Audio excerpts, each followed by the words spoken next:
네, 시장에서 숨은 진주를 찾는 시간입니다. 230 종목 캐치입니다. 오늘은 최수창 고수, 최영동 고수, 그리고 이담규 캐스터 세 분과 함께하겠습니다. 세 분 안녕하세요. 안녕하세요. 네, 안녕하세요. 먼저 오늘의 주제 확인해 보겠습니다.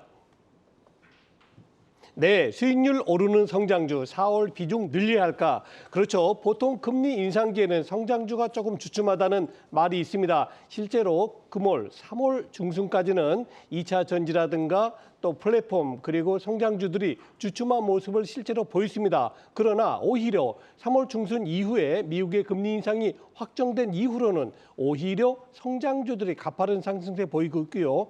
기대하던 가치주는 주춤하는 모습 보이고 있습니다. 오늘 230 종목 캐치에서는 4월 포트폴리오에서 성장주를 어떻게 가져가야 되는지 심층 분석해 보겠습니다. 네, 최수장 교수님, 이 최근에 보니까 이 금리 인상기에 성장주가 부진하다는 공식이 좀 흔들리고 있는 것 같아요. 보면은 이제 이 가파른 이 금리 인상에 이 경기 침체로 이어질 경우에 다시 성장하는 기업이 좀 유리하다, 뭐 이런 이야기가 나오고 있는데 좀 실제로 어떻게 보시나요?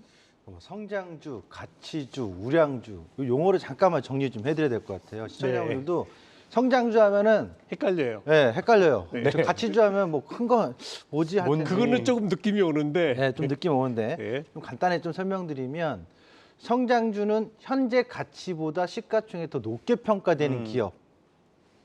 그다음에 가치주는 현재 가치가 시가총액이 낮은 기업. 이게 네. 일단 기본적으로 가치주, 성장주라고 하고요.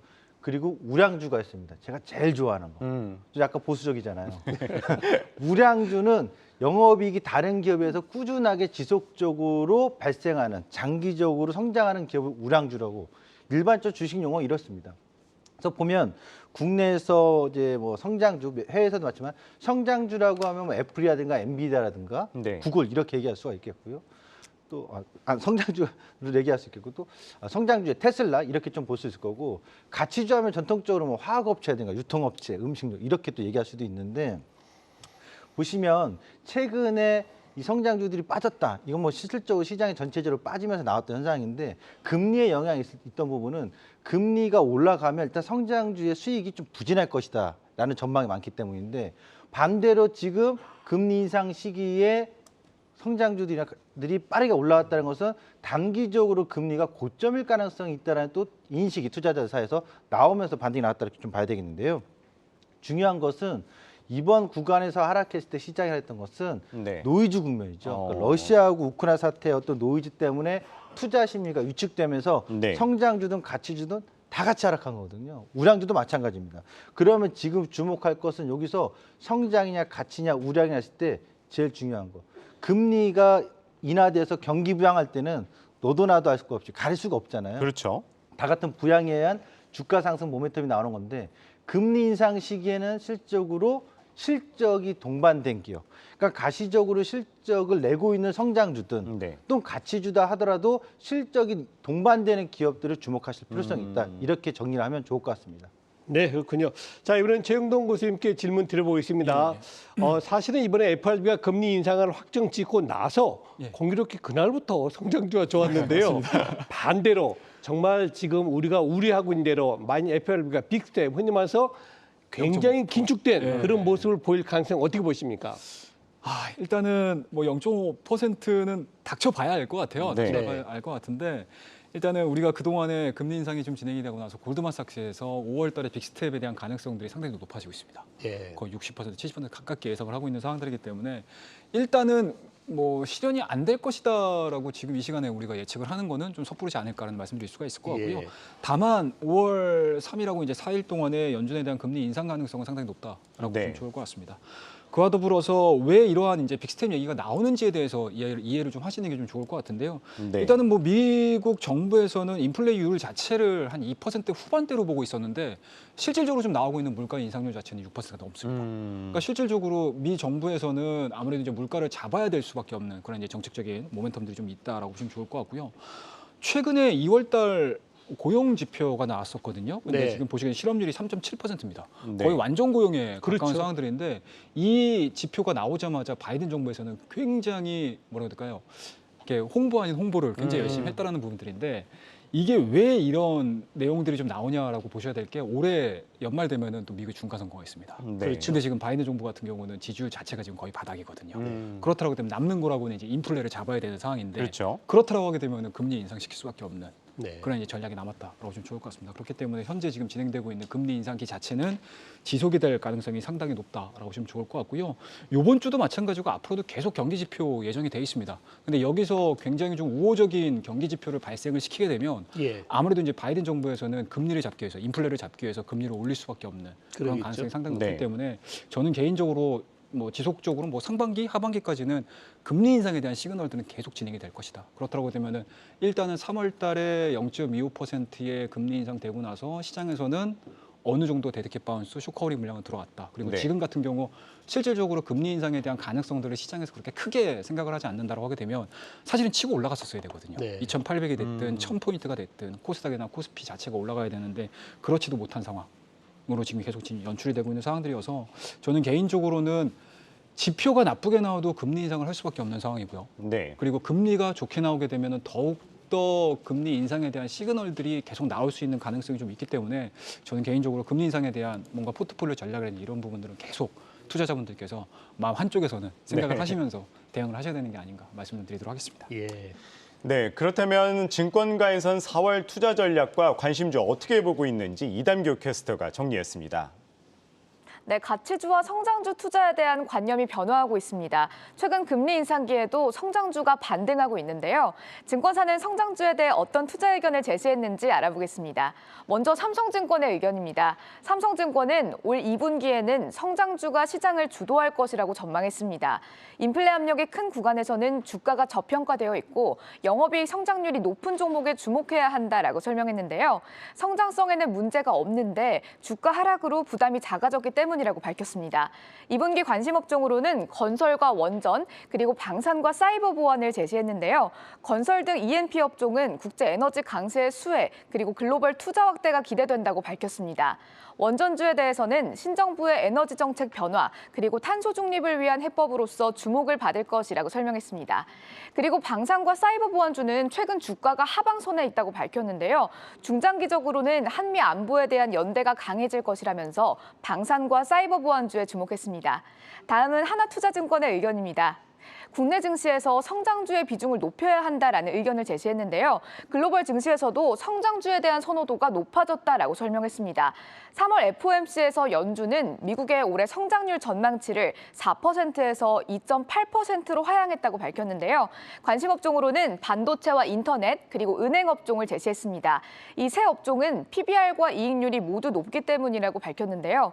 그러면서 기대만 있고 실적이 적자 상태인 성장주는 아직 살 때가 아니다라고 설명했습니다. 다음은 신한금융투자의 의견도 보시죠. 신한금융투자는 코스닥을 다시 볼 이유라는 리포트를 내고 코스닥의 비중을 높여야 한다는 의견을 제시했습니다. 코스닥이 연초부터 부진했던 이유는 시중금리 상승, 그리고 성장주 투자 심리의 훼손이라고 밝혔는데요. 그러면서 긴축 우려의 완화가 성장주 투심 개선으로 연결될 것이다라고 전망했습니다. 코스닥 시장의 마진 변동성이 낮은 성장주가 많기 때문에 2분기 강세를 보일 것이라고 설명했는데요. 관심 업종으로는 코스닥 시장 내에서 미디어와 소프트웨어, 그리고 바이오 업종을 제시했습니다. 이들 업종은 원자재 투입 비중이 낮기 때문에 원자재 가격발 이익 훼손의 우려가 적다라고 설명했습니다. 지금까지 성장주에 대한 증권사 의견 알아봤습니다. 네, 이담교 캐스터 감사합니다. 자, 이번에는 최수창 교수님께 질문 드려보겠습니다. 이제 네. 곧 삼성전자와 SK하이닉스의 1분기 실적이 예상이 되고 있는데요. 지금 전망으로는 사상 최대치 실적도 기대가 되고 있죠. 이것이 과연 그렇게 될 것인지 첫 번째 질문이고요. 네. 두 번째 질문 또 있습니다. 자, 개별적으로 삼성전자와 SK하이닉스 현 시점에서 어떤 종목이 조금 더 매력적인지 여기까지 말씀 주시면 고맙겠습니다. 보셨죠? 반도체 1분기 실적 좋은 거. 네. 좋게 나온다니까요. 작년에 우리가 3분기에 반도체 JP모건 보고서 나오면서 겨울이 길어진다. 강력히 이 시간에 계속 얘기하지 않습니까? 230 캐치에서 터줏대감 역할을 하면서 반도체는 그때가 사이클이 바닥이다. 그러니까 반도체 가격 사이클이 과거 PC 시절만 있었다면 사이클의 하락 사이클이 좀 깁니다. 보통 평균적으로 2년에서 2년 6개월. 하지만 모바일 시대로 오면서는 하락 사이클이 굉장히 짧아졌다는 얘기 계속 해드렸죠. 그래서 그 시점에서 바닥스러운 자리가 나올 것같았는데 이제 그때 얘기했던 것 중에 하나가 이제 1분기 실적으로 이제 증명이 될 수 있는 시기에 다가온 거거든요. 그렇죠. 네. 지금 시장 전망치에서는 상향을 계속 하는데요. 1분기에 삼성전자, SK하이닉스나 사상 최대, 원래 반도체 사이클은 1분기에 비수기, 그렇죠. 2분기, 3분기에 와우 이런 네. 거거든요. 그래서 최대 비수기 시점이 1분기에 무려 어떻게 나왔냐면 전망치가 삼성전자는 매출이 75조 원대, 그다음에 영업이익이 13조 원대인데요. 전년 동기비 1분기 때를 비교해서 보면 영업이익이 작년에 9조 원대였거든요. 약 30% 넘는 영업이익 증가예요. 아니 3분기 때 그렇게 디램 가격 안 좋아서 네. 전망 안 좋게 봤는데 이렇게 좋을 수 있습니까? 일단 이 전망에 있어서는 굉장히 유력하다고 좀 봐야 될 것 같고요. 예. SK하이닉스 같은 경우도 매출이 11조 원대를 넘고 그다음에 영업이익이 작년에 1조 원대인데 올해 3조 원대 거의 2배 이상으로 점프할 가능성이 높습니다. 1분기 실적이 보여준 다음에 2분기, 3분기 전망을 좀 봐야 되는데 네. 주목할 것은 그때 얘기했던 것 중에 하나. 잊지 마세요. DDR5 시대입니다. 음. 그러니까 DDR5, DDR3에서 4로 넘어갈 때 이 시기 때마다 성장이 폭발적이었는데 DDR5 올해 4.7%, 네. 내년에는 20%, 2025년에는 40%예요. 그러니까 굉장히 큰 폭으로 DDR5 점유율이 확대된다는 얘기니까 올해 본격적으로 개인 PC용에서 인텔 엘더 레이크가 공급되지 않습니까? 호환되는 게. 그리고 2분기에는 서버용도 DDR5 CPU가 공급됩니다. 출시가 예정입니다. 네. 이런 점에 있어서 DDR5의 시장 확대가 성장 동력으로 이끈다라고 봐야 되고요. 하나는 서버 시장입니다. 메타가 작년에 180억 불 정도의 설비 투자했거든요. 예. 올해 메타가 무려 340억. 오, 거의 거의 두 두 배이네요. 예. 그뿐이 아닙니다. 구글이라든가 아마존이라든가 마이크로소프트 전부 다 지금 클라우드 쪽에 서비스 확대하면서 이 DDR5에 대한 서버 적용을 설비 투자를 확대하고 있거든요. 네. 그리고 중국에서도 데이터 허브 센터에 대한 구축을 하기 때문에 네. 올해는 서버 쪽에서 폭발적인 수요가 증가할 거다. 그럼 여러분 몇 년 전에 반도체 호황기 때 2017년, 18년 이때 서버용이 폭발적이었잖아요. 올해도 그 수요의 효과가 클 것이다. 이렇게 보시면 될 것 같고요. SK하이닉스 같은 경우는 낸드 시장에서 인텔의 낸드 사업부 인수하면서 시너지 효과가 있을 네. 것이고 삼성전자랑 둘째나 물어보셨잖아요. 네. 맞습니다. 삼성전자 지금 시점에서 가격대는 좋습니다. 어. 저희 선택은 only SK하이닉스입니다. 이유인즉 종합반도체. 그러니까 다시 말해 삼성전자는 가전도 하고 모바일도 하잖아요. 네. 네. 그럼 이 사업 부분에 있어서 좀 부진하다면 사실상 상쇄되겠죠. 근데 반도체 자체는 상쇄될 게 없기 때문에 저는 only SK하이닉스가 더 좋아 보입니다. 네, 다음은 최영동 교수님께 여쭤보고 싶어요. 국내 대표 빅테크 기업이죠. 네이버와 카카오. 한동안 이제 부진을 했었는데 최근 좀 부진의 터널을 통과하고 있는 것 같아요. 게다가 이제 새 정부 이제 플랫폼 규제 완화 기대감도 있어서 좀 괜찮다 이런 이야기도 나오고 있는데 1분기 실적 어떻게 전망하시고 또 저도 한번 여쭤볼게요. 이 두 기업 중에 어떤 기업이 또 매력적으로 보시는지 말씀 부탁드리겠습니다. 엄마가 좋아, 아빠가 좋아. 자, 일단은 뭐 시장에서 나오고 있는 이제 예상치를 좀 보셔야 될 것 같은데요. 네이버 1분기 매출액을 한 1조 9천억 정도 예상을 하고 네. 있습니다. 그리고 영업이익은 한 1,600억 정도 예상을 하고 있는 상황들이기 때문에 이건 뭐 저도 기억하겠지만 우리 시청자분들께서도 좀 기억을 하셔야 되는 수치다라고 말씀을 드리고요.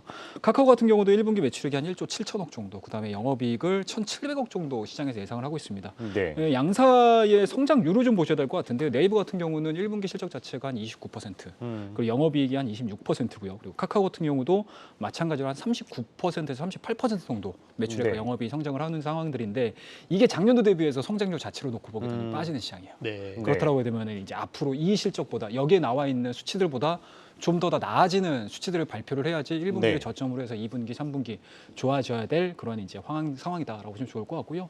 다만 이제 다른 IT 종목군들 대비해서 오히려 하반 경직성은 좀 나올 수 있지 않을까라는 저는 생각을 해요. 그래서 뭐 두 기업에 대한 성격 부분들을 좀 나누셔야 될 것 같은데 일단은 카카오 같은 경우는 작년도에도 그렇지만 올해도 마찬가지로 신사업에 대한 네. 또 신규 상장이 좀 예정이 돼 있습니다.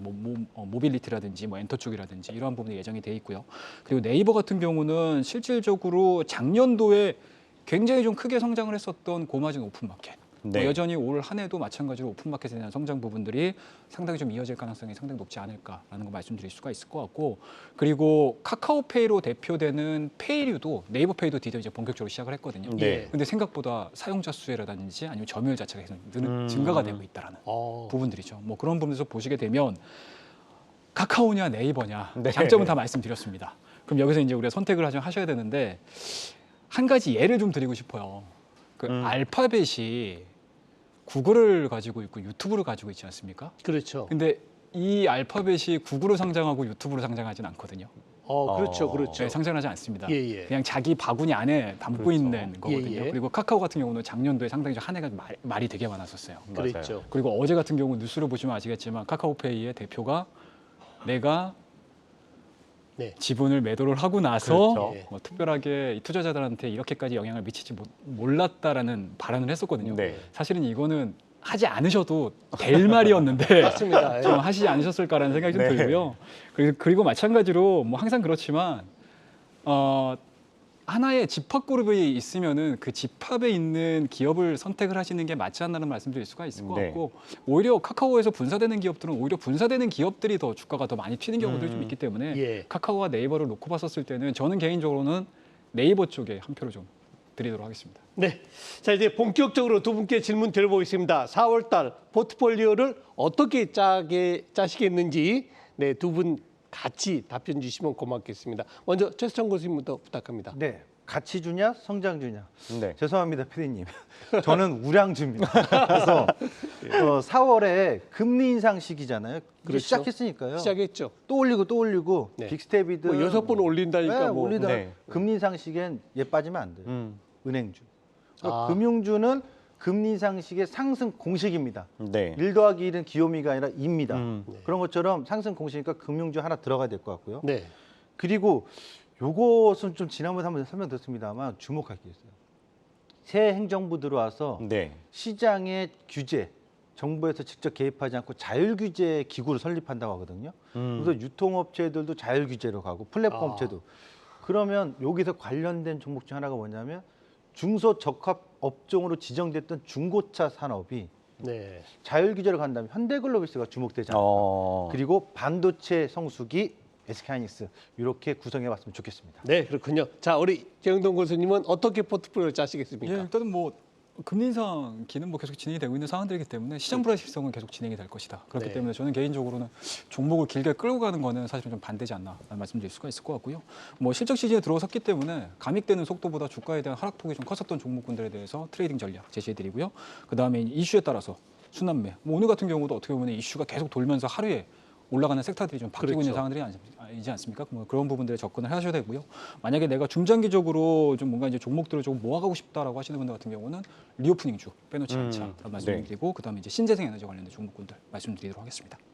네. 네, 그렇다면 230 종목 캐치 오늘 캐치한 종목은 무엇인지 최수찬 교수님이 먼저 캐치한 종목 화면 통해 만나보시죠.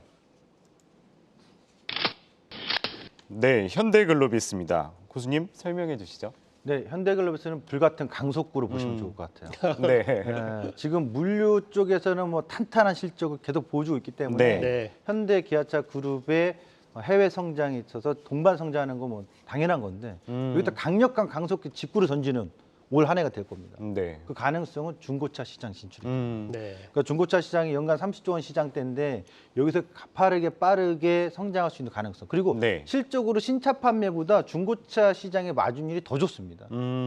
그런 점에 있어서 중고차 시장에서 지금 규제에 묶여 있었던 것이 대기업이 진출할 수 있는 허용, 자율 규제 쪽으로 간다면 올해 뭐 중고차 시장 진출해서 현대글로비스 앞으로 기대치가 높다. 그리고 하나 현대차 그룹의 정의선 회장이 지배구조 변화에 있어서 네. 주가 상승의 모멘텀으로 톡톡한 역할을 해야만 되는, 할 수밖에 없는, 마땅히 그럴 수밖에 없는 상황에 놓여져 있는 현대글로비스라는 네. 점에서 올해 주목할 기업으로 지금 시점부터 보셨으면 좋겠습니다. 네, 그렇군요. 자, 이번에는 우리 최영돈 교수님이 주목한 종목은 과연 무엇인지 같이 보시겠습니다. 네, 모두 투어군요. 자, 최 교수님, 모두 투어. 예. 모두투어 뭐 제가 말씀 안 드려도 뭐 네. 더 잘하시지 않으실까라는 생각이 좀 들어요.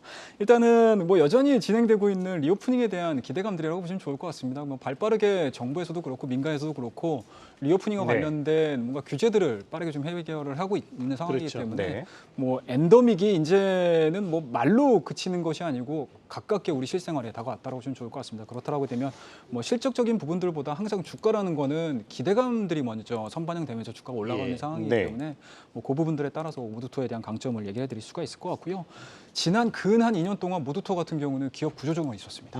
직원들도 좀 안타까운 이야기이긴 하지만 뭐 직원에 대한 이제 뭐 명퇴라든지 이런 부분을 실행을 해서 기업 구조 자체가 상당히 좀 슬림화가 됐다. 예. 그만큼 들어가는 판관비 자체가 적어질 수밖에 없는 상황들이기 때문에 실질적으로 이연 수요에 대한 부분들이 폭발적으로 좀 늘어난다라고 하게 되면은 영업이익률 자체가 증가가 될 가능성이 상당히 높기 때문에 현재 지금 보여주고 있는 모두투어에 대한 적자 부분들에 대해서 그렇게 크게 고려치 말고 오히려 지금서부터 진행될 수 있는 리오프닝 그리고 이제 해외 여행객 그리고 해외 수송 쪽에서에 대한 강점들을 좀 고민을 하시면서 모두투어에 대한 흐름들 좀 지켜보자라는 말씀드리도록 하겠습니다.